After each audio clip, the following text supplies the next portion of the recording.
This video is only purpose for entertainment, not to hurt anyone. घर लेने जाओ तो होम टैक्स, रजिस्ट्री टैक्स, गाड़ी लेने जाओ तो पेट्रोल टैक्स, रोड टैक्स, कहीं घूमने जाओ तो टोल टैक्स, कहीं रेस्टोरेंट में खाना खाने जाओ तो सर्विस टैक्स, पिक्चर देखने जाओ तो एंटरटेनमेंट टैक्स। अरे भैया, जब सैलरी से काट लियो टीडीएस तो बात बात में मैं क्यों चुकाऊं tax? Road tax, home tax, picture tax, ये टैक्स, वो tax, lunch tax, fun tax, लो बेंच साथ भी ले लिया, ले लो इसमें भी टैक्स। लगता है कि सरकार कुछ दिन बाद लाएगी सेक्स टैक्स। आप जितनी बार सेक्स करोगे आपको टैक्स देना पड़ेगा, इसलिए सरकार से पूछ कर आपको करना पड़ेगा। मजा आ जाएगा भैया जब ये आएगा। तो हे गाइस, कैसे आप लोग? स्वागत है आपका अपना चैनल डिशन मनेरा में, जहां आपको मिलता है full informative video with full entertainment. तो आज हम बात करेंगे हमारे इंडियन बजट की, जिसे हम लोग कहते हैं भारतीय बजट। कल हमारी निर्मला चाची ने बजट पेश किया। जिसने भी ये बजट सुना वो बहरा हो गया, और जिस बेचारे ने ये बजट देखा वो अंधा हो गया। अरे अरे सच्ची भैया, मैं सच बोल रहा हूँ। जब से निर्मला चाची ने ये बजट पेश किया है तब से फायर ब्रिगेड वाले बहुत बिजी हो गए, क्योंकि हम मिडिल क्लास लोगों की गांठ जली पड़ी है। और इससे किसी नेता को कोई फर्क नहीं पड़ता कि आम जनता मरे भाड़ में जाए। उनको करप्ट नेताओं को सिर्फ और सिर्फ अपना पॉकेट गर्म करना है और अपने बच्चों के लिए पैसा जमा करना है। हम मिडिल क्लास लोग अपना गांठ जलाकर बैंक में इतना पैसा जमा करते हैं और टैक्स के रूप में देते हैं, ये सोचकर कि हमारा भला होगा। लेकिन बैंक ये भ्रष्ट नेता, आए दिन सुनने को मिलता है कि आज इस भ्रष्ट नेता ने इतना लाख करोड़ का गबन किया, इस भ्रष्ट नेता ने इतना लाख करोड़ का स्कैम किया।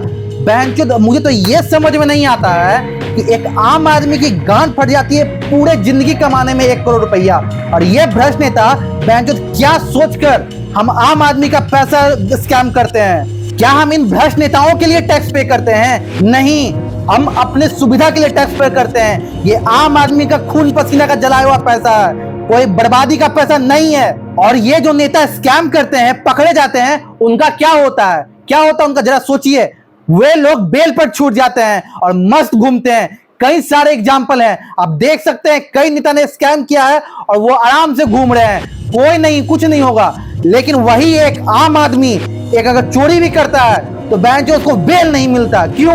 ऐसा क्यों? हमारे देश में लॉ तो एक होता है ना, लॉ अमीरों के लिए हो चाहे गरीबों के लिए बराबर होता है। लेकिन नहीं, हमारे देश में लॉ अलग अलग है भाई साहब। अमीरों के लिए अलग लॉ और गरीबों के लिए अलग लॉ। अगर एक अमीर अगर क्राइम करता है तो उसको आसानी से उसको बेल मिल जाता है, लेकिन वहीं अगर एक गरीब क्राइम करता है, गरीब से गलती से क्राइम हो गया, तो उसको बेल मिलना एकदम इम्पॉसिबल है दोस्तों। ये है हमारे कंट्री का लॉ। बैंक क्यों हम दे टैक्स? क्यों दे टैक्स भाई साहब? फिर आजादी किस बात की? किस बात की आजादी? आप ये बोल दीजिए ना कि अमीरों के लिए अलग कानून है, गरीबों के लिए अलग कानून है। क्या इस दिन के लिए दिया था हमारे भगत सिंह जी ने, चंद्रशेखर आजाद ने? क्रांतिकारी इतने वीर जो थे, उन्हें अपनी कुर्बानी इसलिए दी थी कि अलग अलग कानून बने? नहीं भाई साहब, आप खुद लेवल पे, ग्राउंड लेवल पे आके देखिए क्या है असली कानून व्यवस्था। अमीरों के साथ एकदम अलग व्यवहार होता है और गरीबों के साथ उससे भी घटिया दोस्तों। अमीरों को तुरंत बेल मिलता है और गरीब नाक रगड़ के मर जाए, कोई उपाय नहीं है। अब हम बात करते हैं उस पैसों की जिसे हम टैक्स देते हैं दोस्तों, उसका क्या यूज होता है। सबसे पहले बात करते हैं हम रोड की। रोड की बात करें तो उस एरिया में जाइए जहां पर नेता लोग रहते हैं। बैंक ऐसा लगेगा आपको कि हम विदेश में आ गए हैं। चारों तरफ से पेड़ लहराता हुआ और बीच में बंगला। सोचिए, आप इमेजिन कीजिए हमारे पैसों पे क्या रहीसी पेली जा रही है। और आप आइए अब हमारे एरिया में, जहां पर एक पेड़ नहीं रहेगा दोस्तों। और रोड का कंडीशन, नेता जिस एरिया में रहते हैं वहां का रोड पे तो आपको मन करेगा कि एकदम सो जाए, और यहाँ आप जिस एरिया में रहते हैं उस एरिया में मन करेगा कि मुतने भी नहीं जाए। साला इतना घटिया रोड रहता है कि उस पे अगर 2 ऑटो चढ़ जाए तो साला रोड टूट जाता है। गटर हमेशा खुला रहता है। क्यों? हमारे पैसों से अय्यासी कर रहे हैं नेता लोग, और हम लोग क्या कर रहे हैं? बाबा जी का ठेंगा पकड़ रहे हैं। बारिश के दिनों में नेता के एरिया में जाइए दोस्तों, एक बूंद पानी देखने को नहीं मिलेगा जमा।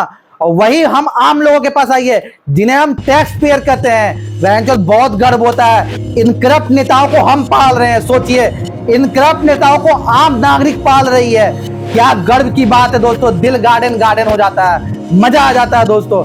और हम आम आदमी के लोगों के पास जब बारिश होती है तो बैंक इतना इतना पानी में, ठेंगना भर पानी में हेल के जाइए, झाट कोई फर्क नहीं पड़ता है नेताओं को। सोचिए दोस्तों, हमारे टैक्स के पैसा से कितना मिसयूज हो रहा है। आइए तो आप बात करते हैं ओवरब्रिज की कि आम लोगों को, टैक्स पेयर को, यानी हम लोगों को कितनी फैसिलिटी मिलती है ओवरब्रिज के नाम पे।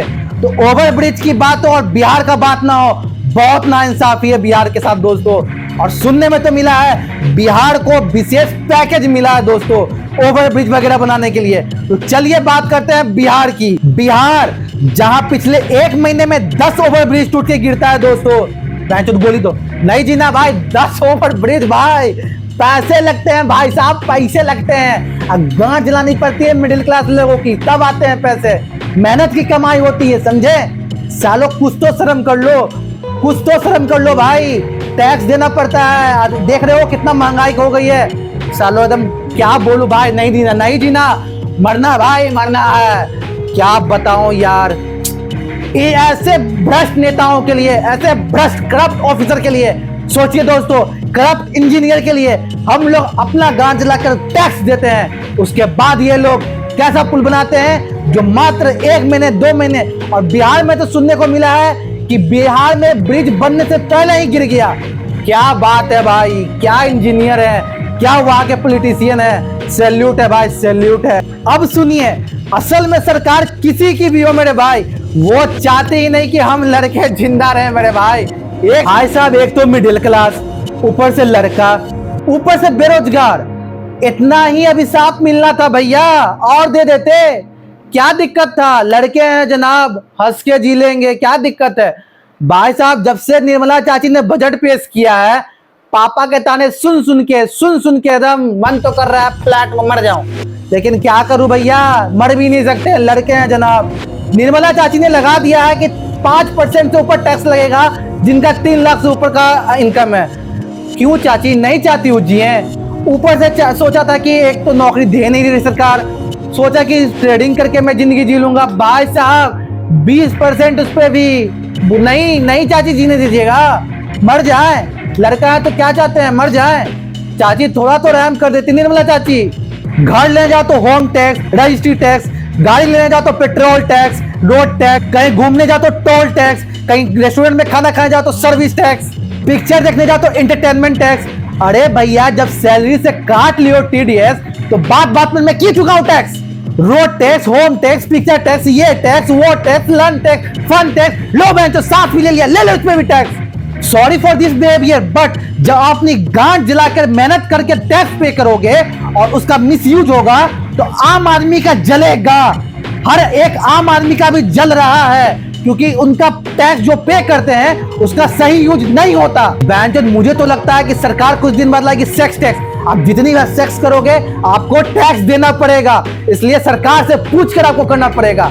मजा आ जाएगा भैया जब ये आएगा तो हे गाइस, आपको ये वीडियो कैसा लगा हमें कमेंट बॉक्स में बताएं दोस्तों। मैंने इस वीडियो को बनाया आम आदमी का जो भी पॉइंट ऑफ व्यू है इस टॉपिक पे, मैंने वो बस अपना पॉइंट ऑफ व्यू रखा है दोस्तों।